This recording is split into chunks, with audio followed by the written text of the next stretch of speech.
یہ آڈیو مصنوعی ذہانت یعنی اے آئی کے ذریعے تیار کی گئی ہے۔ اس میں تلفظ یا الفاظ کے انتخاب میں کچھ معمولی غلطیاں ہو سکتی ہیں۔ ہم آپ سے گزارش کرتے ہیں کہ ان خامیوں کو درگزر کریں اور کہانی کے جذبات پر توجہ دیں۔ رخصت ہوتی محبت سے ایک رخصتی۔ مدثر حسین۔ مہربانی کر کے مت جاؤ، میں صدمے کو برداشت نہیں کر سکتی کہ تم مجھے دوبارہ اس سنسان گھر میں چھوڑ کر جا رہے ہو۔ پلیز مت جاؤ، میں نہیں کر سکتی، پلیز پلیز، نہیں پلیز۔ اور اچانک ایک دھماکہ۔ صوفیہ اپنی معمول کی خیالی دنیا سے جھٹکے سے اٹھ گئی۔ اس کے چہرے سے پسینہ ٹپک رہا تھا اور اس کا دل تیزی سے دھڑک رہا تھا، جیسے اس نے اپنی محنت کو دوگنا کر دیا ہو۔ وہ کچھ دیر تک اپنے بستر پر ہی لیٹی رہی جب تک کہ اس کی سانسیں بحال نہ ہو گئی، مگر اگلے ہی لمحے دروازے پر دستک کی آواز سنائی دی۔ اس کا دل نہیں چاہ رہا تھا کہ وہ اپنی جگہ سے ہلے، لیکن گھر میں اور کوئی بھی نہیں تھا۔ اپنی راحت پسندی کے برعکس اس نے خود کو بستر سے اٹھایا، اپنے کمرے سے ملحقہ غسل خانے میں گئی، وہاں تازہ دم ہوئی، پھر باہر آ کر آئینے کے سامنے کھڑی ہوئی، اپنے لمبے بالوں میں کنگھی کی، پونی بنائی اور دروازے کی طرف چل پڑی۔ وہ دروازے کے باہر نکلی، دائیں طرف مڑی اور چلتی رہی، کیونکہ اس کا کمرہ اوپری منزل کے کونے میں تھا۔ کچھ قدم آگے بڑھ کر اس نے سیڑھیوں کی طرف بائیں جانب رخ کیا اور نیچے اترنے لگی۔ آخری سیڑھی پر پہنچ کر وہ دوبارہ دائیں جانب مڑی، 3 قدم چل کر بائیں طرف ہوئی اور سامنے دروازہ تھا۔ کون ہے؟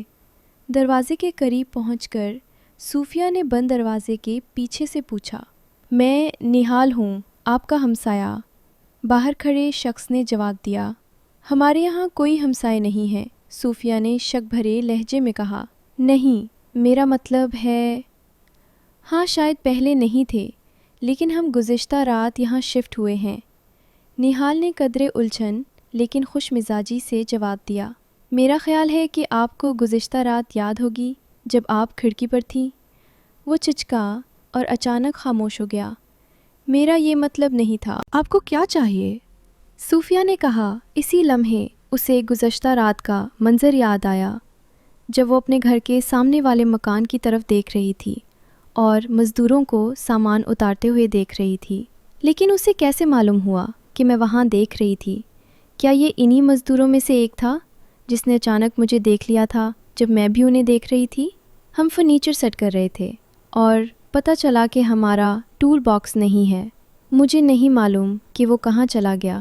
اگر آپ کچھ اوزار ادھار دے سکیں تو یہ میرے لیے بہت بڑی مدد ہوگی۔ میرے خیال میں ہمارے پاس کوئی ٹول باکس نہیں ہے، اور اگر ہے بھی تو اس کا پتہ صرف میرے شوہر کو ہوگا۔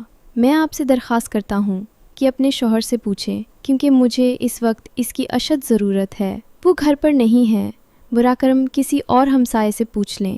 میں پہلے ہی آس پاس کے 3 گھروں میں جا چکا ہوں، لیکن 2 نے میری گزارش پہ دھیان نہیں دیا، اور تیسرے لوگ جلدی میں تھے اور انہوں نے بھی ویسا ہی کیا جیسا آپ کر رہی ہے۔ تو میں کیا کر سکتی ہوں اگر میرے پاس وہ چیز ہی نہیں جو آپ کو چاہیے؟ صوفیہ نے قدرے چنچلاہٹ سے جواب دیا۔ میں آپ کی بات سمجھ سکتا ہوں میڈم، لیکن اگر آپ کے پاس صرف ایک سیکریو ڈرائیور بھی ہو تو وہ بھی میرے لیے مددگار ثابت ہو سکتا ہے۔ برائے کرم کوشش کریں۔ پہلے تو صوفیہ کا بالکل بھی مدد کرنے کا موڈ نہیں تھا، مگر مسلسل اصرار کے بعد اس نے اپنا ارادہ بدلا اور سوچا کہ اسے کم از کم ایک بار سیکریو ڈرائیور تلاش کرنے کی کوشش کرنی چاہیے۔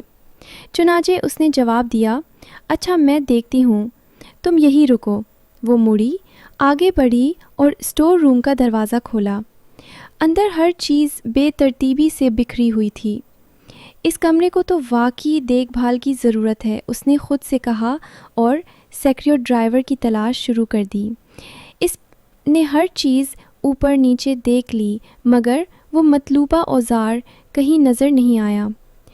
میم، عین اسی لمحے دروازے سے لڑکے کی آواز آئی اور ساتھ ہی وہ دوبارہ دستک دینے لگا۔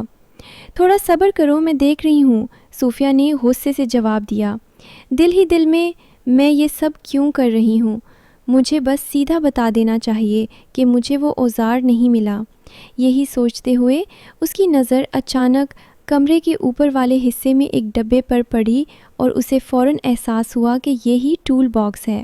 اس نے اسے حاصل کرنے کی کوشش کی مگر بے سود۔ وہ اور زیادہ جھنجھلا گئی اور طے کر لیا کہ بس چھوڑ دینا ہی بہتر ہے۔ وہ اسٹور روم سے نکلی، مین دروازے کی طرف بڑھی اور صاف لفظوں میں بولی، یہ باکس میری پہنچ سے باہر ہے تو براہ کرم آپ چلے جائیں۔ لیکن میم، مجھے اس کی سخت ضرورت ہے۔ اگر آپ اجازت دیں تو میں آپ کی مدد کر سکتا ہوں تاکہ آپ اسے حاصل کر سکیں، لیکن جب یہ اوزار یہاں موجود ہے تو مجھے خالی ہاتھ مت بھیجیے۔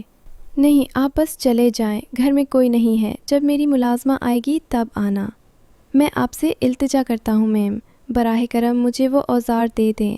میں یہاں نیا ہوں اور کل رات شدید طوفان آیا تھا۔ میری بائک کی بیٹری بھی کام نہیں کر رہی، اس لیے میں قریبی شہر جا کر نیا اوزار نہیں خرید سکتا۔ میں آپ کا زیادہ وقت نہیں لوں گا، براہ کرم میم مجھے اندر آنے دیں۔ میں ایک شریف آدمی ہوں، میرے ارادے غلط نہیں ہیں، براہ کرم مجھے اندر آنے دیں، پلیز پلیز پلیز۔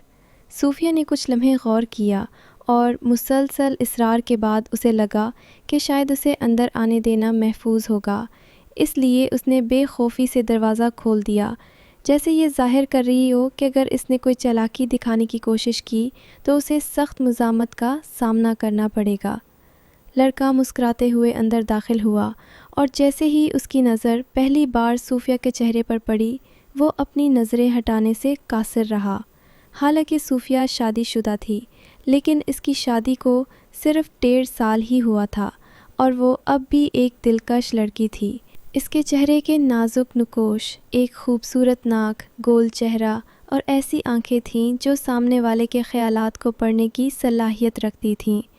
اس کا جسم ہلکا سا فربا تھا، مگر اتنا نہیں کہ دیکھنے والا کسی اور چیز کے بارے میں سوچ سکے۔ لڑکا مکمل طور پر اس کے حسن میں کھو چکا تھا، مگر وہ اتنا سمجھدار تھا کہ اپنے جذبات پر قابو رکھ سکے۔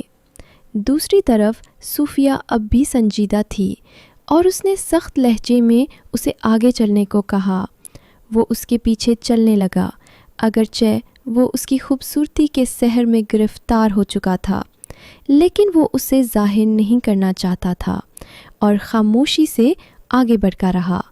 جب وہ دونوں اسٹور روم میں داخل ہوئے تو صوفیہ نے ایک بکس کی طرف اشارہ کیا جو چھت کے نیچے ایک سیمنٹ کی بنی ہوئی الماری میں رکھا ہوا تھا۔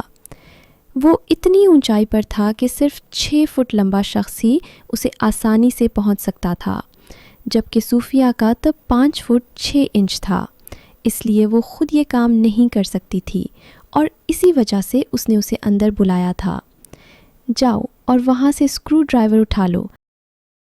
ارے میں تم سے بات کر رہی ہوں، صوفیہ نے غصے سے کہا، جبکہ نہال اسے پوری طرح دیکھنے میں مگن تھا۔ معذرت، میں بس سوچ رہا تھا کہ وہ اس کی خوبصورتی کی تعریف کرنے ہی والا تھا، لیکن پھر خود کو روک لیا کیونکہ وہ جانتا تھا کہ یہ مناسب وقت نہیں تھا۔ آپ کا گھر بہت خوبصورت ہے، نہال نے کہا، اپنی نئی ابھرتی ہوئی کشش پر قابو پاتے ہوئے۔ یہ خیالی پلاؤ پکانا بند کرو اور جلدی سے وہ اوزار لے لو اور جتنی جلدی ہو سکے میرے گھر سے نکل جاؤ، صوفیہ نے سختی سے کہا۔ نہال ایک لمحے کے لیے ٹھہر گیا، جیسے وہ اس ملاقات کو اتنی جلدی ختم نہیں کرنا چاہتا تھا۔ اس کی نظریں ابھی تک صوفیہ پر جمی ہوئی تھیں۔ اس نے گلا صاف کیا اور کہا، کیا میں وہ ڈبہ دوبارہ دیکھ سکتا ہوں؟ شاید کوئی اور اوزار بھی میرے کام آ جائے۔ صوفیہ کے چہرے کا رنگ بدل گیا۔ جتنی برداشت وہ اب تک رکھے ہوئے تھی وہ اب ختم ہونے کے قریب تھی۔ اسے اپنی غلطی کا احساس ہوا۔ اسے اندر بلانا ٹھیک نہیں تھا۔ ایک پل کے لیے ندامت نے اسے آ گھیر لیا، لیکن وہ فوراً سنبھل گئی۔ اس نے سیدھا کھڑے ہوتے ہوئے مضبوط مگر قابو میں رکھا ہوا لہجہ اختیار کیا۔ اس ڈبے میں تمہارے کسی کام کی اور کوئی چیز نہیں ہے، صوفیہ نے سختی سے کہا۔ تمہیں جو چاہیے تھا وہ مل چکا ہے، اب بہتر ہوگا کہ تم چلے جاؤ۔ نہال نے اس کے لہجے میں آتی ہوئی سختی محسوس کی۔ اب وہ صرف محتاط نہیں تھی، بلکہ اپنی حدیں واضح طور پر کھینچ رہی تھی۔ وہ اتنا بے وقوف نہیں تھا کہ انہیں عبور کرنے کی کوشش کرتا۔ اس نے ہلکا سا سر ہلایا، اوزار اٹھایا اور دروازے کی طرف بڑھا۔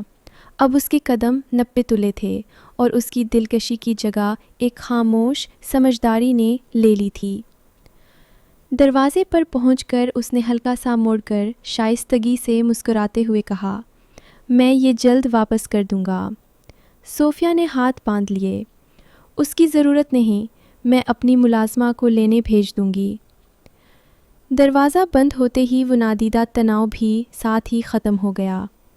صوفیہ نے پلٹ کر ایک گہری سانس لی۔ جیسے ہی وہ اندر مڑی، ایک بوجھ سا اس کے سینے پر آن بیٹھا۔ میں کیا سوچ رہی تھی؟ اس نے خود کو ملامت کی۔ اسے اندر بلانا ایک غلطی تھی، ایک بے وقوفی بھری نادانی کی غلطی۔ اگر وہ کچھ غلط کرنے کی کوشش کرتا، اگر بات بگڑ جاتی۔ میں گھر میں اکیلی تھی، حتیٰ کہ میری ملازمہ بھی موجود نہیں تھی۔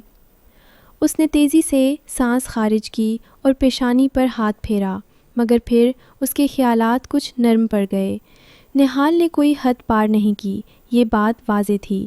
اس کی نظروں میں، اس کے لہجے میں چاہت تھی، ہاں، لیکن بے ادبی نہیں۔ شاید میں نے ضرورت سے زیادہ سوچ لیا۔ اس نے اپنا سر جھٹکا اور خود کو مزید سوچنے سے روکا۔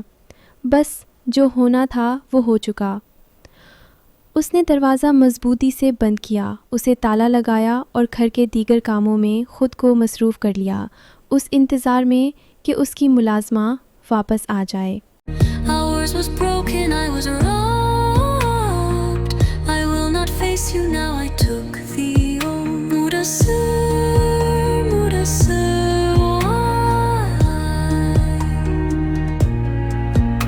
Mudassir, Mudassir, why are you yearning for me? But my heart